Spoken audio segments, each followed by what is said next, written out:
Fala galerinha, tudo bem com vocês? Lucão na área. Hoje a gente está aqui para começar mais um assunto, que é o assunto relacionado à dinâmica de fluidos, tá certo? Fluido, galerinha, não esquece, não é só líquido, tá? Fluido também é gasoso, tá certo? Então quando a gente estuda os líquidos e os gases, tá? A gente tem que trabalhar sempre três conceitos: pressão, volume e temperatura. A gente já falou um pouquinho de temperatura e volume quando a gente estudou a questão dos gases, né, que a gente trabalha muito mais essa parte. Nessa sessão, a gente vai falar especificamente da pressão, tá? A gente passa esse assunto de dois jeitos. Primeiro, a gente deixa o líquido ou fluido paradinho, que é o caso que a gente chama de hidrostática, tá? Você vai estudar ele de maneira estática, parado. Depois, a gente vai movimentar esse fluido, que é o que a gente chama de dinâmica, hidrodinâmica. Entenderam a diferença? Tá bom?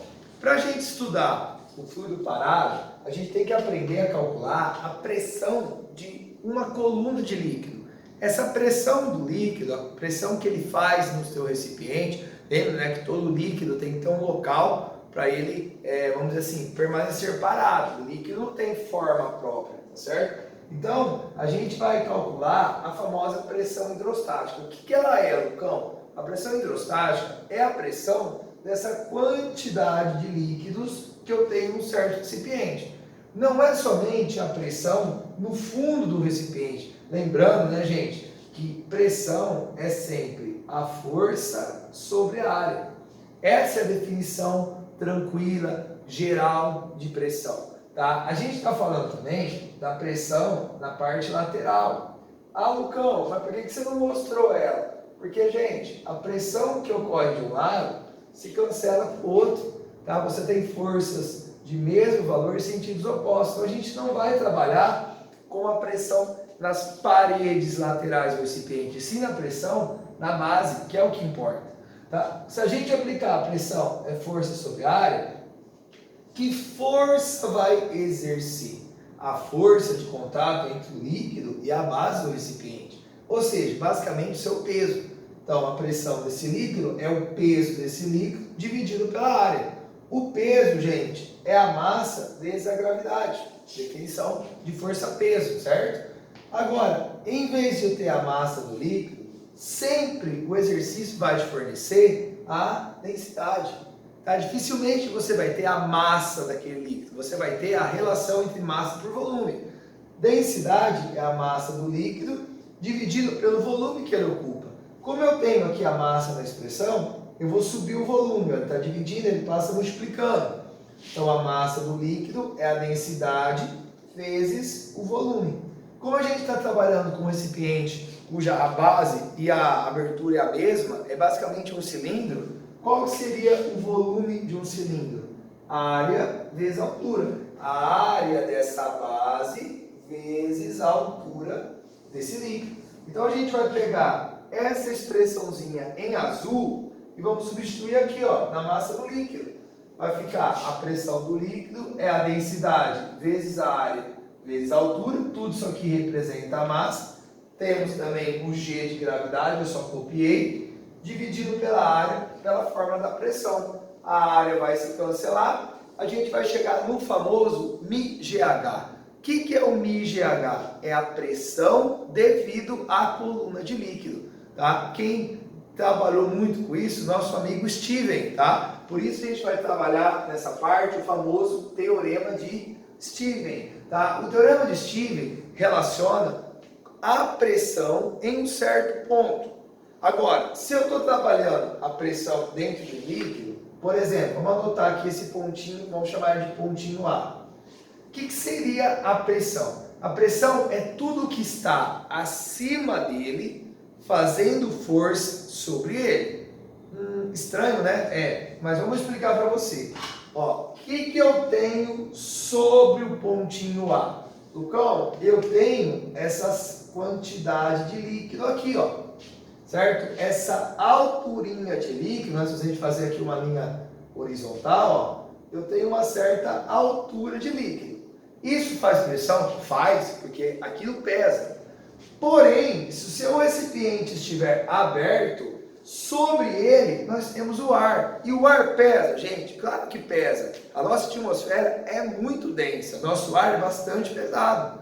Tá? Então, a gente tem que incluir a atmosfera, com certeza. Tá? Então, o teorema de Stevens é para você calcular a pressão total. A pressão total, por exemplo, nesse ponto, é a pressão atmosférica mais a coluna de líquido. A coluna de líquido é o μGH.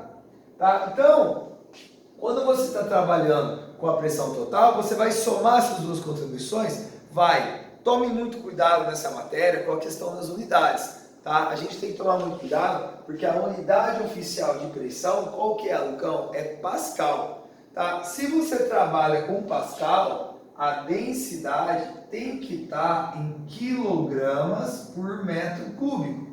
Tá? Não pode estar em gramas por centímetro cúbico ou quilograma por litro, tem que estar em quilogramas por metro cúbico. O que mais, Lucão? A altura, gente. A altura tem que estar em metro, tá? Vai ter que estar em metro essa alturinha aí, tá? Quando eu somar esses dois carinhas, eu acho a pressão naquele ponto. O que a gente pode falar dele também?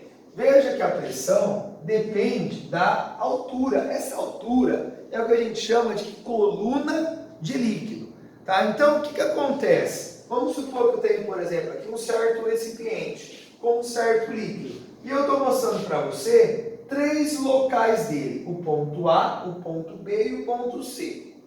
Olha sempre do ponto para cima. Sempre para cima, sempre para cima. Por que para cima, Lucão? Porque é o que pesa sobre ele. Então, por exemplo, ó, o pontinho B, ele possui uma certa coluna X de líquido. Agora, os pontinhos A e C possuem uma certa coluna Y. Veja que a coluna Y é maior que a coluna X. Se a altura da coluna aumenta, a pressão também aumenta, gente. Então, quanto mais no fundo você vai, maior a pressão. Tá? Isso tem muito sentido. Tá? Isso faz com que, por exemplo, a gente não possa mergulhar muito profundo. Começa a alterar os nossos ouvidos, começa a ser impossível da gente viver. Tá? Quando você está dentro do mar e você tem um submarino que vai a uma profundidade muito alta, ele tem que ser muito reforçado para poder aguentar essa pressão, senão ele vai ser esmagado. Tá certo? O que mais que a gente pode falar que é uma grande consequência do teorema de Stevens? Olha só que legal. Tudo que está dentro do mesmo líquido e sobre a mesma linha horizontal, veja que todos os pontos dessa linha aqui têm a mesma altura. Se tem a mesma altura, gente, todos os pontos nessa linha têm a mesma pressão. Exatamente igual, Lucão? Exatamente igual. Então, tudo que tiver dentro dessa linha laranja, dentro desse líquido, vai ter a mesma altura, vai ter a mesma pressão. Tudo bem? Teorema de Stevens, importantíssimo nessa matéria. Ok? Para a gente fechar, alguns valores importantes de pressão, principalmente pressão atmosférica. Tenho que decorar? Não. Tá? Mas é para mostrar para você como ela pode ser medida de maneira diferente. Tá? O pessoal na química usa muito a atmosfera. Tá? A atmosfera é a pressão comumente usada, vamos dizer assim, no nível do mar. Então, se você está na praia, tá? No nível do mar, você tem 1 atmosfera. Tá? Isso não é a unidade oficial. A unidade oficial é essa daqui, ó, o Pascal. Então, vamos colocar aqui, ó, Sistema Internacional. Então, 1 atmosfera vale 1 vezes 10 a quinta Pascal. Olha que quanto? 100 mil Pascal aproximadamente, tá bom? É 103 mil Pascal, mas a gente está aproximando. Isso também equivale a você pegar um tubo com mercúrio, encher ele, quando você virar, você vai ter uma coluna de 76 centímetros de mercúrio. Então, se você tiver lá no nível de mar e tiver uma coluna de mercúrio dentro de um tubo, se você virar essa coluna dentro de um recipiente, esse mercúrio vai descer e vai ficar quietinho e a altura é 76 centímetros ou 760 milímetros, tá certo? Agora, uma coisa muito legal de falar dessa matéria é esse aqui, ó. É esse aqui.